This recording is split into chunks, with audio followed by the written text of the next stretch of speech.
Hello, hello, hello, everyone. Thank you for joining us at the Microsoft Fabric UK user group. I'm your host, Leon Gordon, and I'm here with my co-host, Pragati Jain.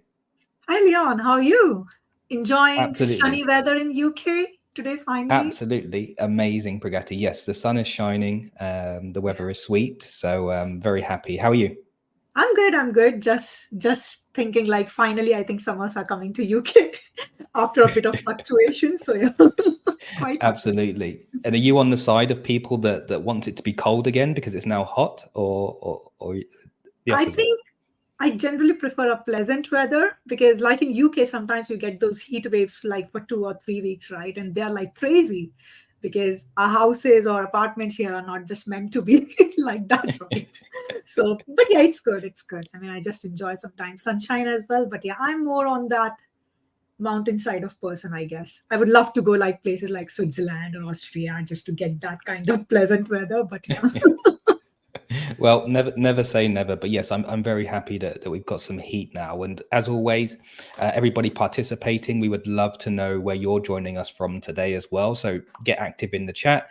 We've got a very interesting session on for you today. So let's go ahead, Bugatti. Let's dive straight in. Today's session is going to be 50 Shades of Direct Lake with Nikola Ilic.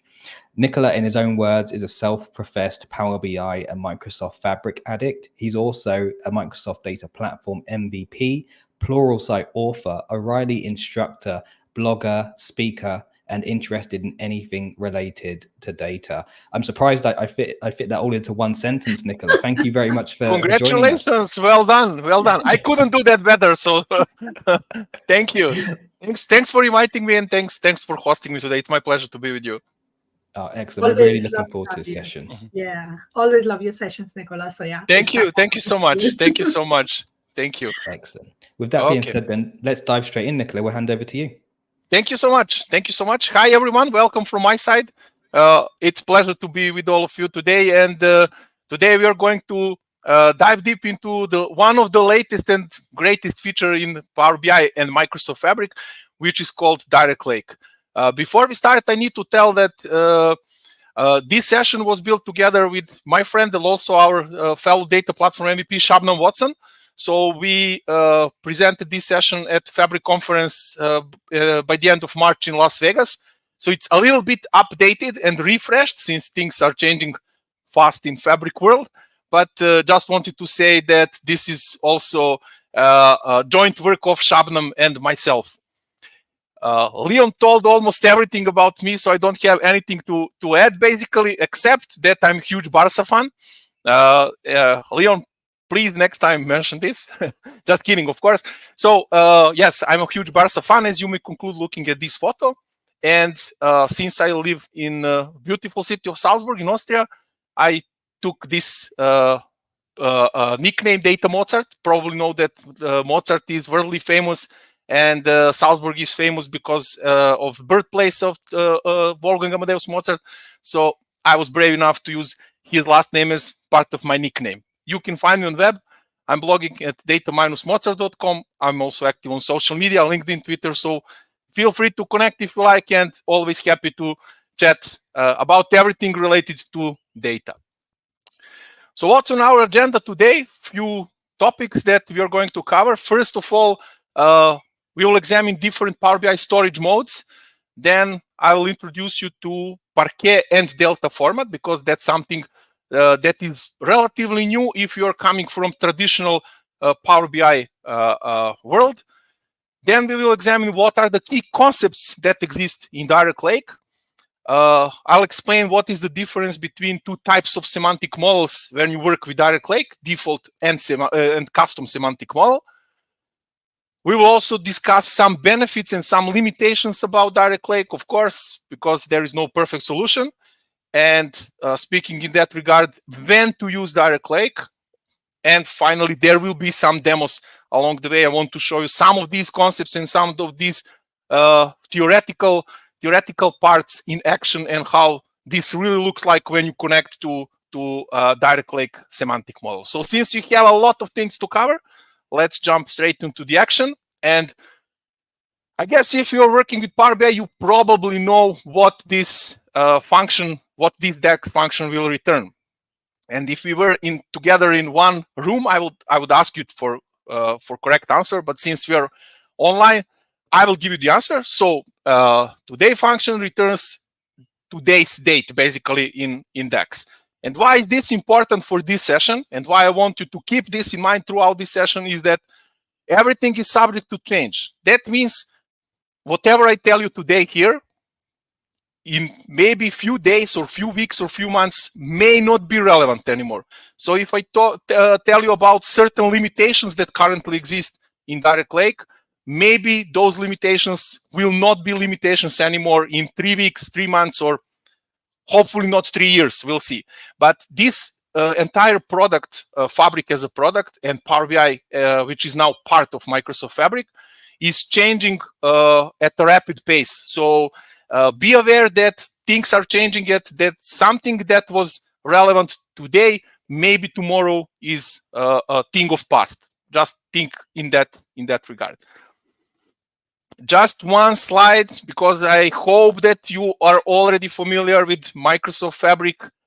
If you are in this realm, in this world of data analytics, you probably heard about Fabric. But let's say that you woke up after 6 months of not watching TV, not opening internet browsers or whatever, and then you realize that there is a new kid on the block, which is called Microsoft Fabric. So in literally one sentence, Microsoft Fabric represents software as a service solution by Microsoft, where one of the key components is Power BI for business reporting, again, as previously.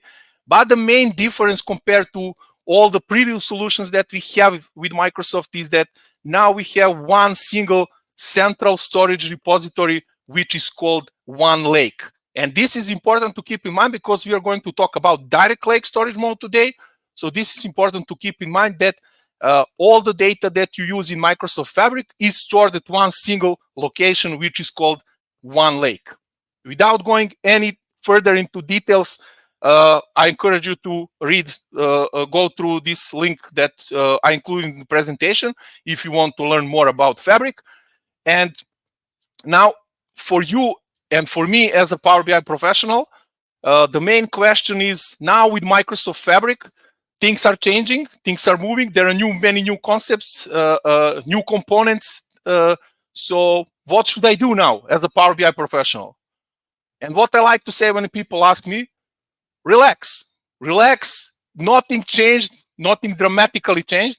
We have some new options, but your Power BI skills are still more than relevant in Fabric world. So don't be scared about Power BI becoming part of Microsoft Fabric. We need to learn some new concepts, some new techniques. That's why you are here, to learn about Direct Lake, which is one of the new concepts. But generally speaking, don't stress too much. If you're a Power BI professional, most of the things that were relevant and that we consider as recommended practices when working with Power BI are still basically the same. So just to do a quick overview of the Power BI architecture before Fabric times. So we are talking about times before Fabric. So the most common way of doing things with Power BI implementation, and the recommended way of doing things, is using import mode. And this is the typical workflow when we are using import mode. So we import data into the instance of Analysis Services Tabular, and from there, Power BI reports are sending DAX queries to populate visuals in our reports. And whenever we need fresh data in our semantic model, we need to go back to the data source and refresh the data that is stored in Analysis Services instance. This approach has its greatest benefit in providing a blazing fast performance, because data is stored in memory. On the flip side, the most obvious downsides are data duplication, because essentially we are creating a copy of the data from the data source in the Analysis Services instance, as well as data latency, because in order to have the latest data from the data source available in Power BI, we need to refresh our semantic model. That's number one option. Second option is direct query. Direct query mode solves these shortcomings, namely data duplication and data latency, because we are not moving any data from the original data source, and your users will always have the latest data available because data is retrieved at the query time when we are using DirectQuery. However, and I'm sure all of you who use DirectQuery mode at least once will agree that performance is, well, significantly worse than with import mode. Let's not be too harsh, let's put it that way. And here is where Direct Lake mode enters the stage, trying to exploit benefits and overcome downsides of both import and DirectQuery storage modes. In a nutshell, that's a hybrid of import and DirectQuery. So there is no data duplication, there is no data latency, because Power BI will read the data stored in one lake Delta files directly, but this time with performance of the import mode, or let's say very close to the import mode, because the data is stored. What's the trick? You're probably asking yourself, what's the trick? How is that possible? Because the data is stored in the same way in Delta files, the same way as in the proprietary format of analysis services, which is suitable for fast data retrieval. Now, before I show you how Direct Lake works and why I consider it's a special thing in Microsoft Fabric, let's first understand what are the prerequisites for using Direct Lake storage mode.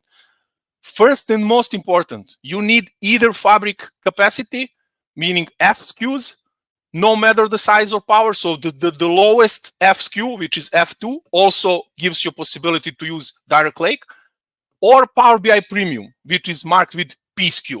So either F or Power BI Premium.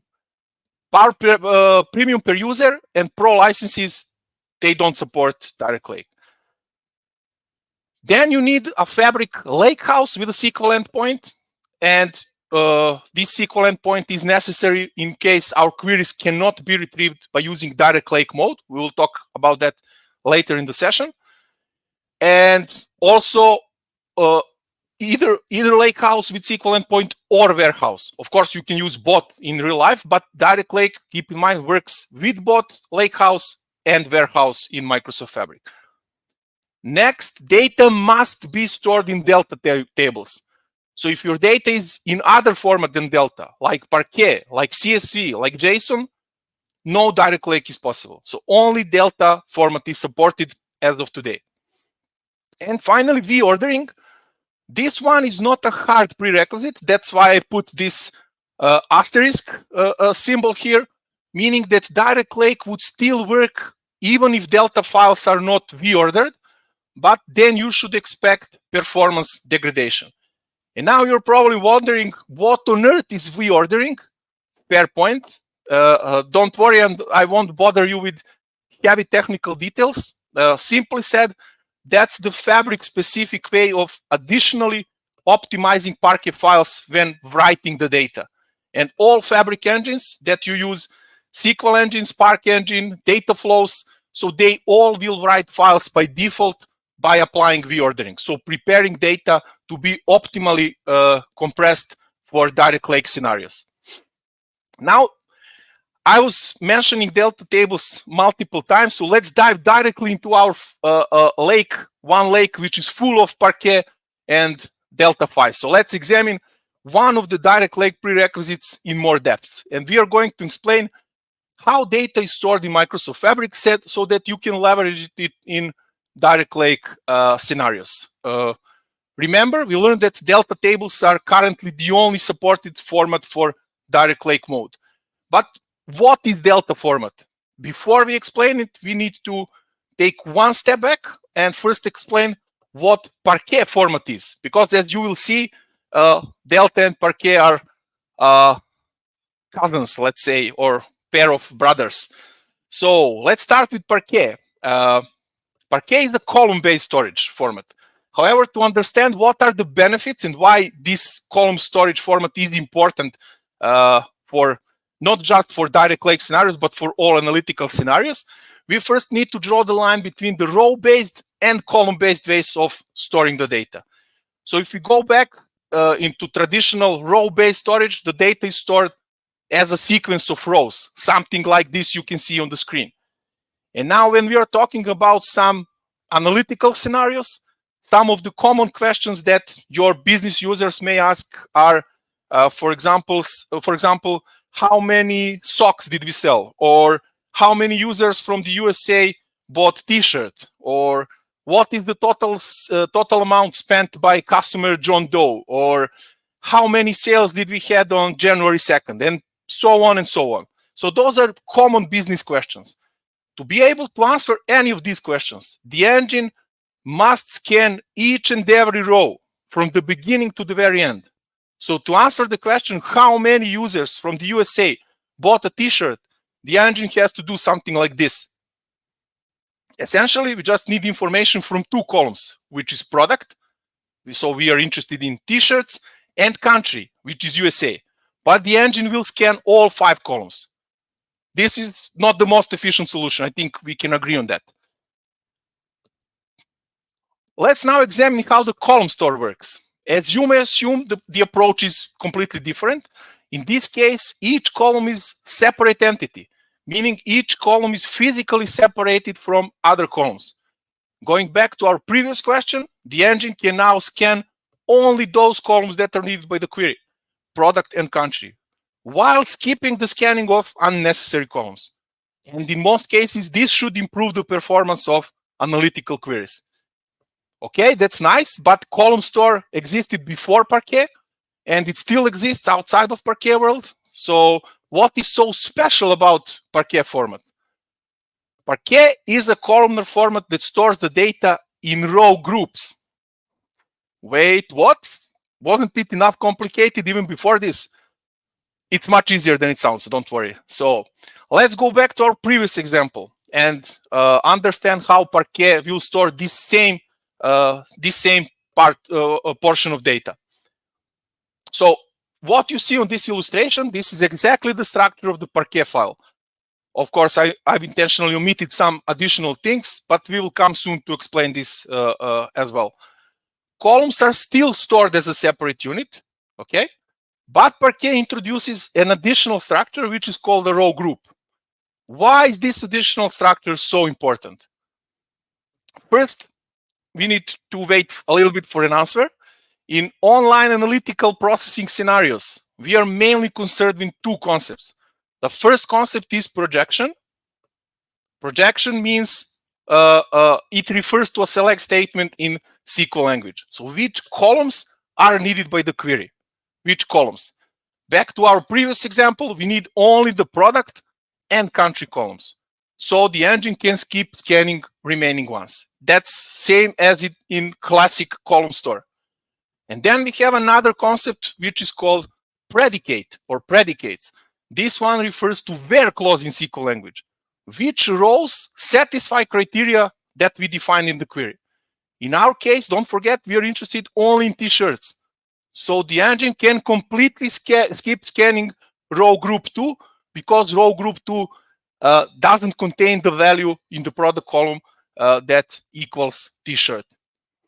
Let's quickly stop here, as I want you to realize the difference between various types of storage in terms of work that needs to be done by the engine. So for a basic, super simplified example, the engine needs to scan all 5 columns and 6 rows to get the data. In classic column-based storage, 2 columns and all 6 rows. And in column storage with row groups, which is Parquet, the engine needs to scan 2 columns and 4 rows. Obviously, this is, as I said, an oversimplified example with only 6 rows and 5 columns, where you will definitely not see any difference in performance between these 3 storage options. But in real life, if we are dealing with much larger amounts of data, the difference becomes way more obvious. So that was Parquet. Now, if you wonder, can it be better than this? Yes, with Delta Lake format. So what is now Delta Lake format? To put it in plain English, it's nothing else but Parquet format on steroids. And when I say steroids, what are those steroids? Versioning of Parquet files, that's first, to enable keeping the track of all changes that you apply to Parquet file. And this is also known as ACID compliant transactions. So something that we had in traditional relational database management systems, now Delta format also supports this time travel, rollbacks, audit trails, and different data manipulation language statements like inserts, updates, and deletes. So that was about Parquet and Delta, and this part is important because, as we explained, Direct Lake relies on the fact that your data is stored in Delta format. If it's not Delta, no Direct Lake. That's why it is important to understand this part of the session. How this looks when you open your Fabric workspace. And for example, in this case, I have a table which is called CMS provider drug costs. In this case, I have a bunch of Parquet files. So this screenshot was cut off. I have more than this. So I have a bunch of Parquet files, and I have a Delta log. This one, oops, sorry, wrong button. So this one is Delta log, stores the data, stores the information about the changes that occurred within your table. And when you open the Delta log, like I did here, so I open the Delta log for this table, I can see all the different versions of this table that exists. So whenever you apply something like, of course, you can travel through different versions of the file. In this case, I have 9 different versions of the file, so I can go back and query this one, for example, if necessary. And this is done, so you can run this command, describe history, and see all the versions of the file. Now going back to, not to the future, but to Microsoft Fabric, and understand what options when working with Direct Lake we have at our disposal. So if you ever heard about Fabric, but let's assume that you haven't, there are two mainstream options for storing the data. It's Lakehouse and Warehouse. Don't be baffled. In the background of both Lakehouse and Warehouse, it's Delta format still. So no matter if you store your data in a warehouse, it's still Delta in the background. It's still Delta format in one lake. It's just the different engine that you use to read and write the data from the warehouse compared to Lakehouse. So in Lakehouse, once you create a Lakehouse in Microsoft Fabric, you get 2 additional items created or provisioned automatically for you. One is SQL Analytics endpoint, and the other is default Power BI semantic model. In a few minutes, I will show you how this looks in Fabric. And then from this default Power BI semantic model, you can create custom semantic model on top of it. Again, I will show you this in a few minutes. Warehouse doesn't have SQL Analytics endpoint provisioned as a separate item because SQL Analytics endpoint is part of a warehouse already, but it also gives you a default Power BI semantic model out of the box. So as soon as you create, this one is wrong. So here it should say warehouse, not Lakehouse. So apologies for this. But again, it doesn't change the fact that you get default Power BI semantic model provided out of the box, and then on top of this model, you build again your own custom semantic model. And maybe it's time just to show you how this looks in reality. And let me find my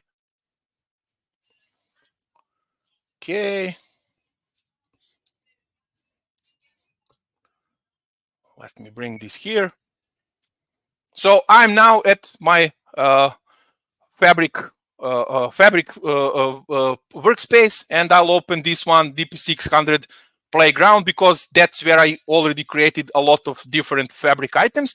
So things that I mentioned, once you create a Lakehouse, like I did here, you would get these 2 items provided out of the box, SQL Analytics endpoint and default semantic model. And then, for example, if I open this Lakehouse here,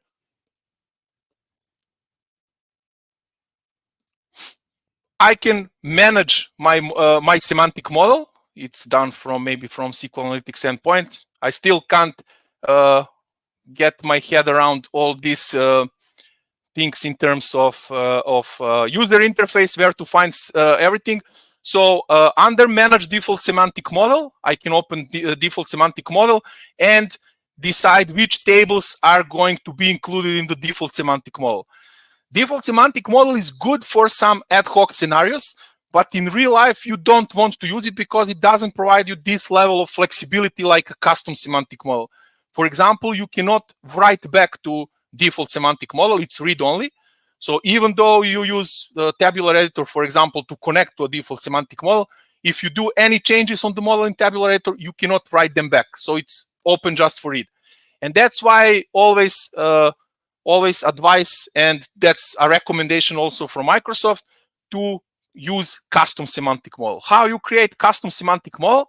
You can click here on new semantic model, and then I'll call this one Fabric UK user group demo. And then from all the tables that are available in my SQL endpoint, in my lakehouse, I can create a data model. So for example, I'll take dim currency, dim customer, dim date, dim product, and fact internet sales. Those tables come from AdventureWorks sample database. And it takes a few seconds or maybe half a minute to create a new semantic model. And once it's created, I can do all the things I do with regular import or direct query models. So I can create relationships, I can write measures, and so on and so on. So let's go back to our workspace, and here it is. So I can open this model now, open data model, and using web user interface, I can, for example, as I said, I can create a relationship between my date key my date key column and my fact table. Here, customer key. Also, I can write measures. So let's say new measure, and this one will be sales amount equals, let's do something very simple. So everything that you can do with regular import model, almost everything, not everything, but almost everything that you can do with import model, you can do here from web UI. You can create calculation groups, you can create perspectives, so things that are already, you can define row level security as well from your web UI, and finally you can create a report. So I can click on new report, and then I build a report on top of the semantic model that is in direct lake storage mode. Let's say I want to use product name, and I want to use my let's find this sales amount. I don't know where I created. In the wrong table, but yeah, never mind. There is no relationship between product. Let's create this quickly. Save. Now if I go back and refresh this, I need to start from scratch. So what I had here was color, for example, and I had sales amount. What did I know what I did wrong. That's this nice unintuitive relationship direction. So what I'm accustomed to do is to drag the column from dimension to the fact table, but it works the other way around this time. So I need to change this now from many to one to one to many. That one side of the relationship will be on the dimension side instead of the other way around. So once I do this and go back to our report, and let's refresh, now we see correct numbers. So that's how easy it is to create a direct lake semantic model and report on top of that in literally few clicks. As you've seen, in like, I don't know, 2 minutes, I was able to get the data from one lake, to build a semantic model in direct lake mode, and finally to create a report on top of this custom semantic model. My recommendation is use custom semantic models in real life. Default semantic models are okay for some data exploration, some quick ad hoc data profiling, but in reality, you want to build custom semantic models and then use them.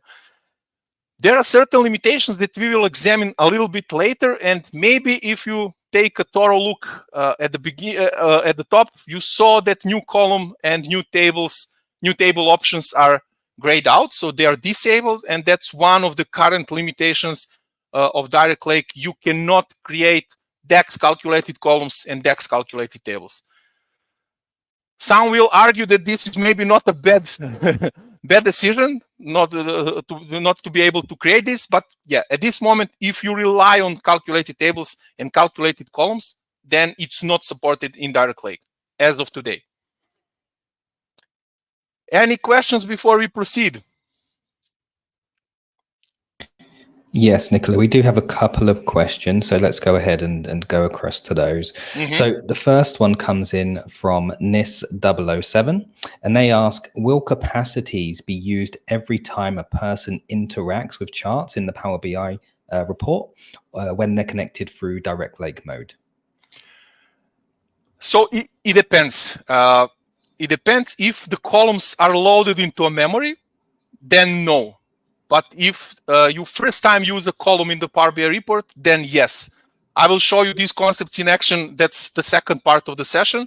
But it depends if the column is already loaded into a memory. If it's loaded into a memory, then Power BI behaves the same as in import mode. It reads from the memory, so it doesn't read from one lake. Fantastic, thank you. I'll go ahead and just give you this comment from Donald. He mentioned, thank you for clarifying the difference between the lake house and warehouse. And then I'll hand over to Pragati for the next question. So the other question that we have from Donald is like, no spaces in the names for Direct Lake is, that's true. It's still not there, I guess. Yeah. That's more like, let's say, constatation than question, but yes, still not supported. Yeah. And also case sensitivity, be aware when we are talking about namings and stuff like that. Regular import models are case insensitive, whereas Direct Lake storage mode models are case sensitive. So it may happen that something that worked in import mode, if it's just about case sensitivity, doesn't work in Direct Lake. So also be careful with sensitivity. Great point. Thank you. Thank you, Nikola. Good point. I actually didn't know about it, so that's a great thing to know. I learned that harder way, so that's why I'm sharing with you. Excellent. Thank you. I think that's everything. Actually, we just had one come in, so I do apologize. Let's jump to that quickly now. Yeah. So this one's from Foamy. Does the warehouse allow alteration of table schema? I'm not sure about that. So I'm not sure about that. That I need to check this. Don't know really. Understood. Thank you very much, Nikola. If anybody out there does know and wants to input, then please feel free to as well. That's all of the questions for now. So happy to carry on. Yeah, thank you. So let's move on into another part, on the second part of our session, and then explain how this, is it architecture or is it magic or is it a combination of these two, how this works in the background. First of all, I think I already mentioned, but it doesn't hurt to repeat, Parquet and Delta are very similar in the way that they store the data to how the VertiPack in import mode, the VertiPack, which is a database, columnar in-memory database that stores the data when we use import mode. So the way Parquet stores the data is very, very similar to VertiPack. And Power BI engine, because of that, is able to read directly from Delta tables with some transcoding and translating of the things on the fly. But this is not too expensive process. That's why Power BI is able to read directly from Delta tables, because the formats are very similar. First thing to keep in mind, that something that we will discuss in the next few minutes, is first of all, semantic model, Direct Lake semantic model is initially empty. So once you create a semantic model, you need to refresh the data to be able to use the data in Power BI reports. And another point to keep in mind is that it loads the data into memory on demand. What does this mean? We will also examine very soon. But keep in mind that not the entire data model, not the entire semantic model goes into the memory, just the columns that are needed by the query. At the very beginning, nothing is in the memory, as I will show you in the demo. But then on demand, when user starts interacting with certain columns, then data is being loaded and is available directly from the memory. few important concepts that exist in Direct Lake and where Direct Lake differs from other storage modes that we already know, like Import and DirectQuery. First of all, if you want to add new tables to the model, let's say that you created a default Power BI semantic model, and then after 1 week, you get a new table in a lakehouse, and you want to include this table in default semantic model as well. So this doesn't happen by default. This doesn't happen automatically unless you turn on this option, sync the default Power BI semantic model. If you this is turned off by default. Okay, so at the very beginning it was turned on, now it's turned off. So be careful. If you played with Fabric a few months ago and relied on this feature to be turned on, now it's turned off. So when you add a new table to Lakehouse, you need to either explicitly manage default semantic model and add new table to a default semantic model, or turn on this option and then Power BI will automatically take the new tables and bring them into default semantic model. That's syncing the data. Then we have refreshing in Direct Lake. That's one of the key concepts that because of that, we are examining it in more details. So again, data is not automatically refreshed in your Direct Lake semantic models unless you turn this option on. So it's also turned off by default. And then if you turn this on, Power BI will check, I think every 1 minute, that's the cadence, that's the frequency of checking. Every 1 minute, it will check if there is new data in the table within one lake, and it will update the semantic model with the latest data. Now this looks cool, and you're probably thinking, okay, I'll keep this turned on. Why not? But then there are other implications and other consequences that you need to be aware of. And I think there is a good reason why Microsoft decided to keep this option disabled. So what is the refresh in terms of Direct Lake semantic model? We know what is refresh in terms of import mode.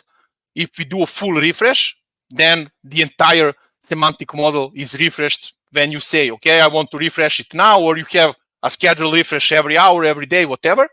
The first option is that the entire semantic model is refreshed.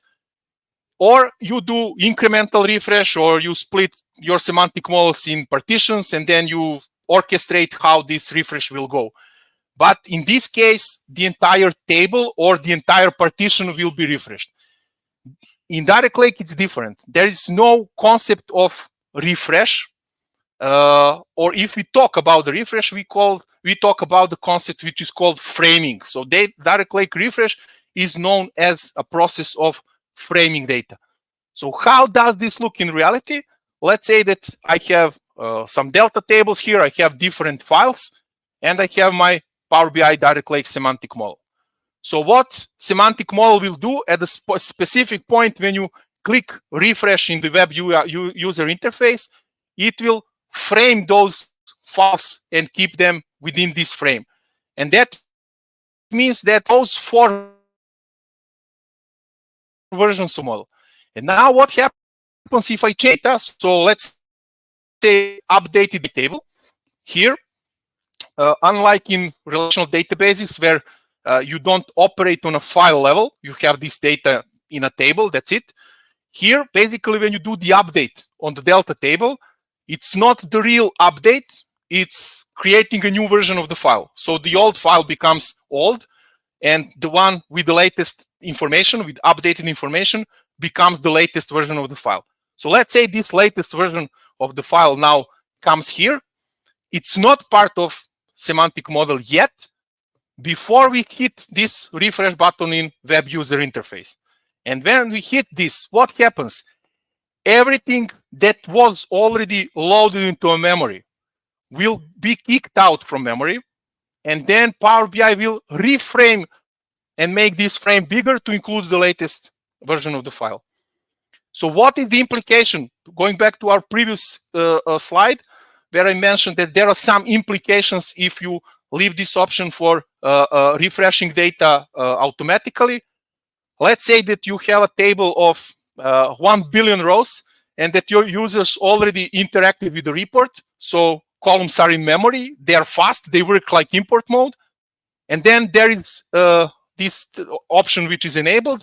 And every minute, Power BI goes and checks if there is a new data. So after 1 minute, all the columns will be kicked out from memory. Power BI will check if there is new data. If yes, it will bring it to semantic model, but there is nothing in memory then. So the first experience of the user who's just start using Power BI report after that will not be so nice, because they need to wait for this initial loading to happen. That's why I think it's a good idea to keep this option for refresh of the data in direct lake tables turned off.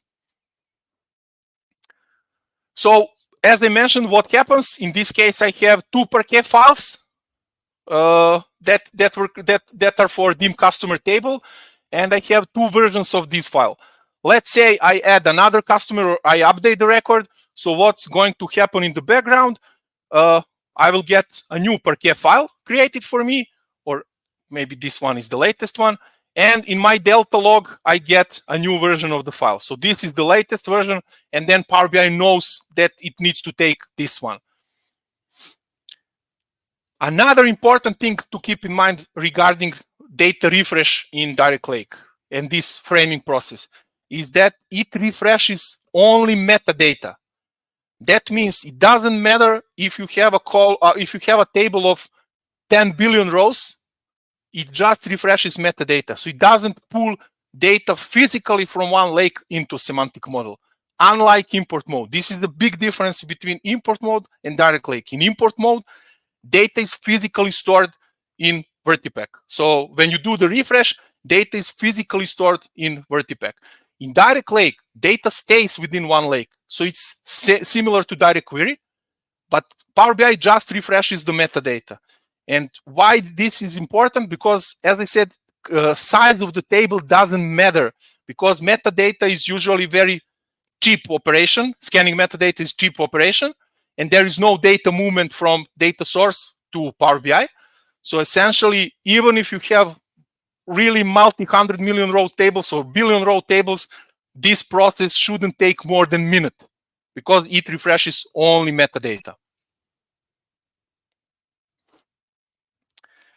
To reiterate once more, 4 key concepts that are relevant to direct lake. So those 4 concepts are something that is exclusively related to direct lake. First of all, syncing.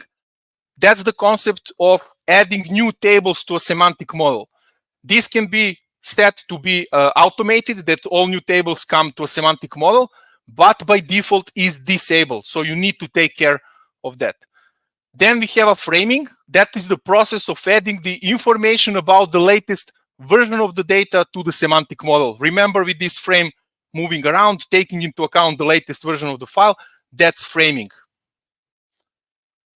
Then we have paging. Paging is loading columns needed by the query in cache memory.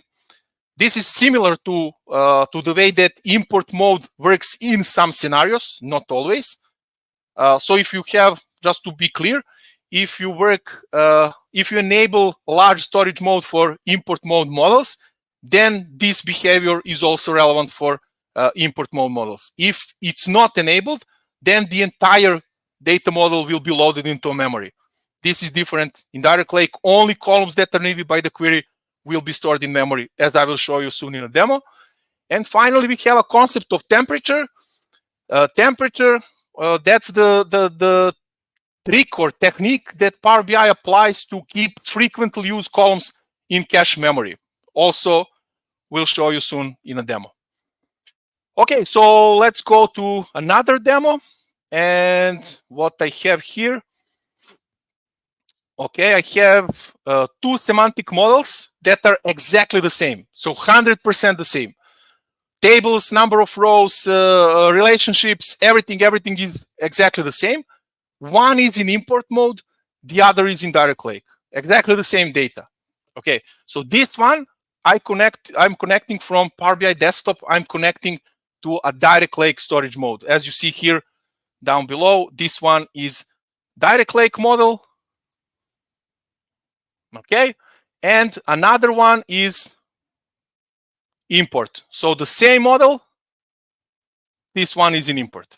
Okay, so what's the idea? The idea is, let's try to build a report and see how it performs both with import and direct lake. Of course, don't take this performance comparison for granted. It may happen that results can be different and averages can be different and so on. But I just wanted to show you the difference in how both models perform at the very beginning and after some interaction with the data. So I'll start with import mode, and let me turn on performance analyzer, start recording. So I'll put here. And I forgot to say, the fact table has 220 million rows. So it's relatively huge. It's not the hugest one, of course, but it's relatively huge. So 220 million records. And let's say I just want row count. So you see that first load of the year took 5.5 seconds, and then table took less than around quarter of a second to render. That's import mode. If I now switch to my direct lake mode and do the same thing, turn on performance analyzer, start recording, and then let's put year. And let's put row count. Okay. So it was almost the same performance, even though in this, no, sorry, it was not almost the same performance. This table took 1.5 seconds. And this one previously took quarter of a second. So this first interaction with the report is much faster in import mode than with direct lake. Why? Because remember, with import mode, data is stored in memory. Here with direct lake, it pulls the data from one lake, needs to do this transcoding, some small facelifting of the data structure to accommodate it to be able for Power BI to read it as it is in import mode. And everything I do from here, for example, if I put a slicer, for example, here on a slicer, and let's just change this. I hate this between. And now if I start clicking, you see that direct lake mode performs same as import mode. So if I do the same thing with import mode, also let's put, for example, number of total claims. So let me just clear this, total claims, and then I start clicking. You see the performance is very, very fast, right? So once the data is paged in memory, in this case, what happened? Power BI paged in memory, in cache memory, my columns year and total claims. So these are paged in memory. Once it's paged in memory, it performs the same as in import mode. So that's basically the same technology, the same thing as import mode. Just this first loading can be slower compared to import. After that, it's very close to import depending how data is sorted, but that's another story. But keep in mind that it's from technical point of view, it's import mode, like in import mode. So data resides in Vertipack. It's paged in Vertipack. Another thing that I wanted to show you is the concept of temperature. So the concept of keeping those columns that are commonly used by your users in memory so they can be retrieved quicker for the report. And in this case, let me execute. So this one, again, I have, I'm connecting to my import mode model in this case. And in the second case, I'm connecting to my direct lake model. As I said, models are exactly the same, so 100% matching. So if I execute this on my import mode model,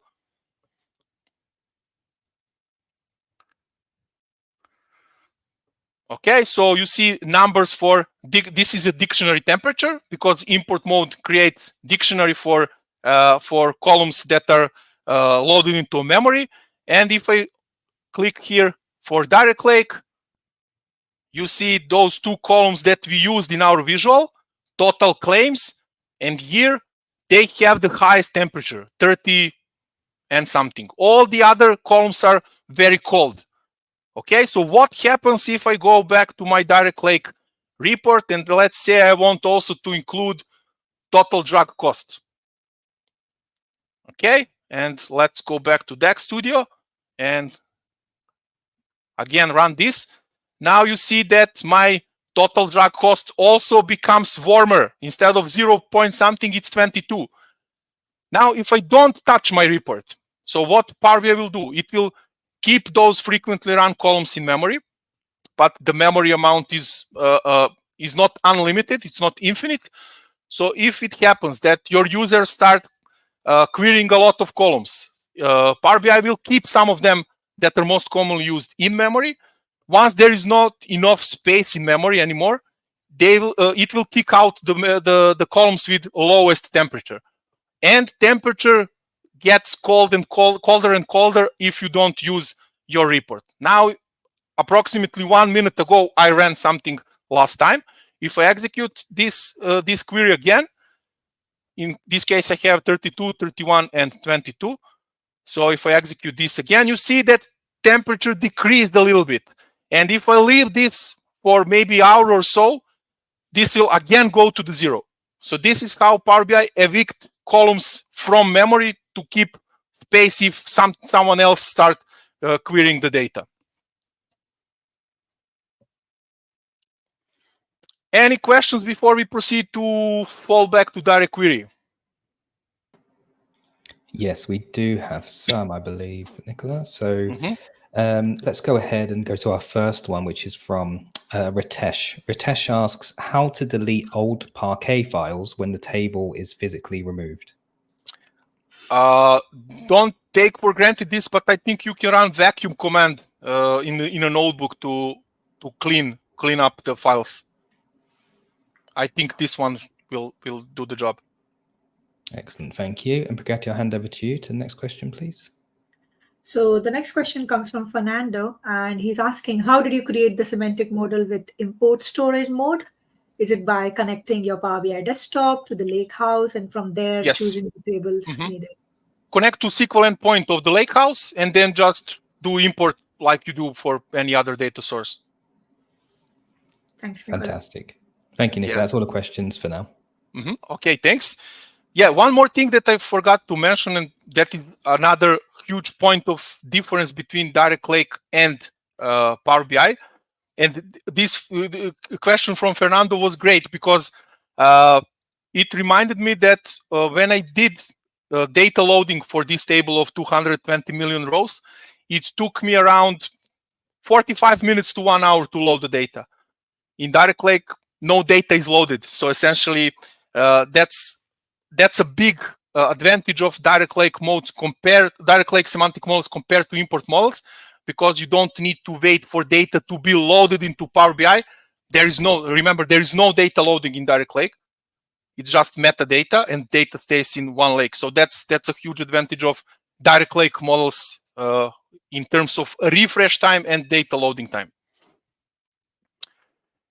Okay, so moving back to another important consideration for using Direct Lake, it is a fallback to DirectQuery. So what happens if, for whatever reason, Direct Lake storage mode cannot be used? And in these cases, by default, your queries will fall back to DirectQuery. So if for whatever reason, and we will examine what are the possible reasons for Direct Lake mode not to work, then your queries will be executed in DirectQuery storage mode, and then you face all the limitations that exist with DirectQuery storage mode. So be aware of that.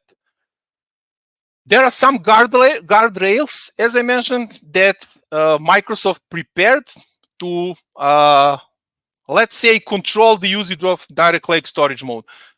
For smaller SKUs, F2 to F32, you have guardrails that are more restrictive, obviously, because they are cheaper. And maximum model size on disk, in this case, is one of the possible things that will force your query to fall back to DirectQuery mode. Other than that, this one, maximum memory in gigabytes, this one refers only to a memory size of the data that is asked by query. So it's not your semantic model, it's just the query that you run. If the query exceeds this number here that you see all the way on the right in this column, if the query itself, individual query itself, exceeds the limit, then it will fall back to DirectQuery. Okay, so it's not per model, this maximum memory side, maximum memory, it's not per model, it's per query. So it's evaluated on a query level. Also rows per table. I don't know if you have tables with this number of rows. If you have, that can also be a limitation. I'm currently working with a client who has around 10 billion rows table, so they cannot use anything below F512 because of the number of rows. So there are certain things to keep in mind before you say, okay, I want to go direct lake direction. Keep in mind that there are certain limitations in terms of capacity usage from direct lake. If there is a fallback, so if the query is satisfied by using direct query storage mode, you can check this. There is a dynamic management view. This one, system.tm schema delta table metadata storages. And if you see zeros, like I see here in this illustration, that's good. If you see any other number, then that means that query falls back to direct query storage mode. And also, in terms of understanding this fallback to direct query, there are 3 possible options to choose from, and you can control how your model will behave based on this direct lake behavior property setting. So by default, as I said, if you set it, it's set to automatic by default. And if you leave it like this, direct query will be used only when direct lake is not an option. So if for whatever reason direct lake cannot be used, it will fall back to direct query. So your users will get results, but they need to wait. If you set it to direct lake only, then if for whatever reason direct lake cannot be used, you get an error. And finally, direct query only, that means that only direct query will be used, no direct lake. You can set this property, you can configure this property either from web user interface or using our favorite external tool, Tabular Editor. Some final thoughts, because we are slowly running out of time, about direct lake in general. Limitations of direct lake, again, as of today. So if you watch recording of this session in a few months, please take all of this with a grain of salt that I will mention in the next few minutes. First of all, it supports querying on one single lakehouse or warehouse. So you cannot combine multiple lakehouses and warehouses. As already mentioned, no DEX calculated columns and calculated tables because they are persisted at refresh time. So it's not possible because there is no data refresh in direct lake, no DEX calculated columns and calculated tables. No composite model, that's also one of the limitations. So you cannot create composite models. It's direct lake or nothing. It's not possible to create relationships on date time data type columns. Keep that in mind if you use these columns currently in your data models. Direct lake doesn't support this type of relationship. And currently, web modeling only, so you can design and create your models either in web UI or using Tabular Editor. In Power BI Desktop, you cannot manage semantic model, direct lake semantic model. It's still not possible. You can just build a report. So same as I did here, you can build a report on top of direct lake semantic model, but you cannot change anything on the model itself. You cannot create a measure. You cannot create any other, so you cannot change relationships, whatever. It needs to be done either from web UI or Tabular Editor. But as I said, things are changing rapidly in Fabric world, so always check the list of current limitations on Microsoft's official documentation site and make sure that something works or doesn't work or it's not supported in direct lake. Some of the main benefits: performance really comparable to import mode. So I can testify on this. I really did some real life implementations of direct lake, and I can testify that performance is really comparable to import mode. Eliminating serving layer. So if you or your company use something like Azure SQL DB or Azure Synapse as a serving layer for Power BI reports, you can basically exclude this part from your future architecture with direct lake, which saves costs in the end. Refreshes in import mode can be really expensive operations, sometimes depending on on the amounts of data, and it may use a lot of capacity units from your capacity, which is not the case with Direct Lake. Remember, there is no data refresh in Direct Lake, only metadata refresh. And again, this is from a wider point of view. Multiple models can use the same Parquet file with shortcuts, which again brings more saves in terms of refreshes. With shortcuts, you can reuse essentially files from different lake houses and bring them just as a pointer into the lake house that you use for a semantic model in Direct Lake, and then no physical data is moved between lake houses. And finally, again, from more wider perspective, you can use SQL or PySpark to query the same data. So if you have different teams within your organization, they can all leverage the same copy of data, one single copy within one lake. And if you have, again, teams that use SQL or PySpark, they can query the same data which is stored in one lake. To wrap up, some final thoughts about Direct Lake. Direct Lake is a fantastic feature. 100%, I'm 100% behind that. But I'm also 100% behind this. Direct Lake is not a one solution to rule them all. So it's not a solution for every single scenario in Power BI workloads. Definitely not. If you are happy with your existing import models, don't switch them to Direct Lake yet. Maybe it needs to be evaluated if it makes sense or not. But if you're happy with your existing import mode models, don't follow the hype and move them to Direct Lake just because you heard that Direct Lake is cool.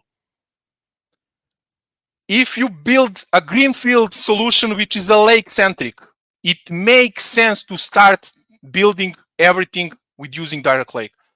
If you start from scratch and build completely new solution, which is lake-centric, meaning around lake house, it makes sense to think about Direct Lake as your default choice. So those are my conclusions after using Fabric and Direct Lake in the last year or so. And the universal truth, and what I can for sure can tell you, is that we are all still learning when to use Direct Lake. So this is not set in stone, but as I said, this is fairly new feature, very fresh. So we are still all trying to understand in which scenarios it makes sense to go this way over import mode or direct query storage mode. And I think that's all from my side that I prepared for today. If there are any more questions, feel free to drop them, or if you remember something after, yeah, drop me a message on LinkedIn or Twitter.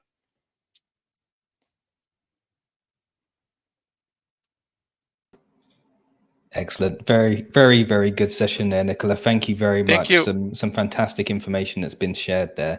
We do have a couple of questions, I believe. Pragati, would you like to kick us off? Yeah. So the other question that's coming from Amit is like, during data orchestration, where to keep the control and lock table? Is it lakehouse or warehouse? Oof. Yeah, I mean, do you use both lakehouse and warehouse, or do you use just one of them? I don't know the scenario. I don't get the entire picture. This way, it's impossible to answer. Sorry, Amit. Yeah, maybe Amit, if you can add more details to your question in the chat. And why are you considered, is it a lakehouse or warehouse? What's the potential challenge? Absolutely. If you're happy to expand there, Amit, please feel free to. Just while we do that, we'll go over to Donald. And Donald asks, and I know that you tried to summarize this as well, Nikola, but if you can just expand slightly. So the best use case for Direct Lake.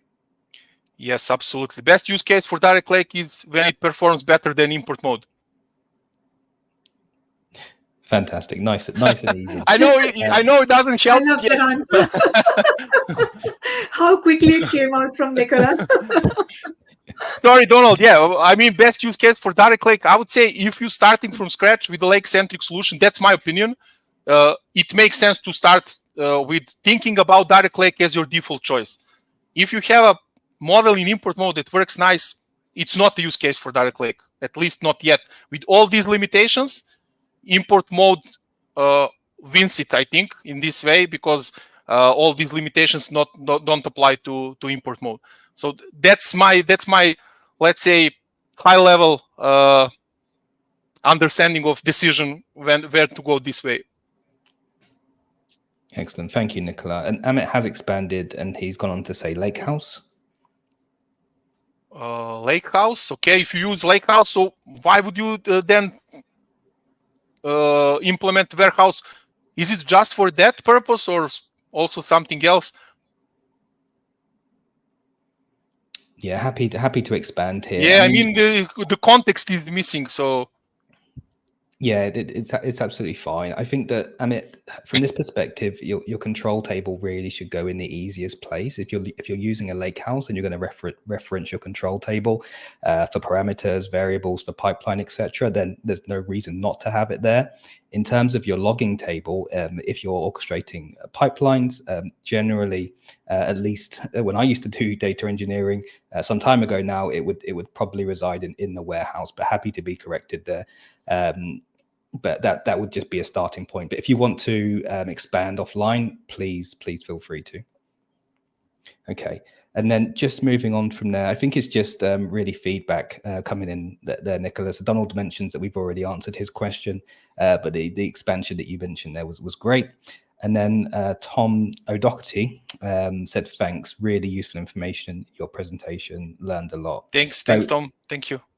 Absolutely great session there, Nick. And I think that what we've probably identified, or at least given people an understanding, like you mentioned, this is bleeding edge technology that's coming out. It's being iterated on every day at the moment. And really, I think you've given a great overview and a bit of a deeper understanding in terms of how this can be used, how it can be utilized. So really, really great session. Thank you so much. Thank you so much. And I would like to thank Shabnam again for being part of creating this session. And thank you guys for hosting me. It was a real pleasure to seeing you and presenting for your user group. And obviously, thanks to everyone for joining the session. Fantastic. Thank you, Nikola. Hopefully we'll see you again in person soon as well. Yes, fingers crossed. We have some nice cheese in Parma. I'm definitely seeing him. Perfect. Okay, Pragati, an absolute very interesting session there. So I hope everybody enjoyed it as much as we did as well. Exactly. I mean, Direct Lake is such a hot topic, and like seeing the chat, I totally understand why people are, asking those questions, like when to use it, what's the best use case scenario to use it, because, but yeah, Direct Lake is like something, the main thing currently in Fabric, especially for the people who are working with Power BI right now. And yeah, hopefully we get some new updates soon. So that might just answer some of our questions or chat comments that we had in today's session. But yeah, overall, it was an amazing session. And the way Nikola took it, it was great. Absolutely agreed. And for those of you that do have any remaining questions, Nikola is fully available over social media. So go and follow him if you haven't already. Reach out to him directly. As he mentioned, that is a man who loves to talk about data in depth. So please feel free to reach out directly. Once again, we would just love to thank you all. You could have been anywhere in the world today, especially on a hot summer's, or yeah, we can say summer now, can't we, officially? Yeah, we can. I think I would definitely say summer now. So we really appreciate it. You could have been anywhere in the world, but you've been here with us at the Microsoft Fabric UK User Group. Thanks, everyone. Have a great evening.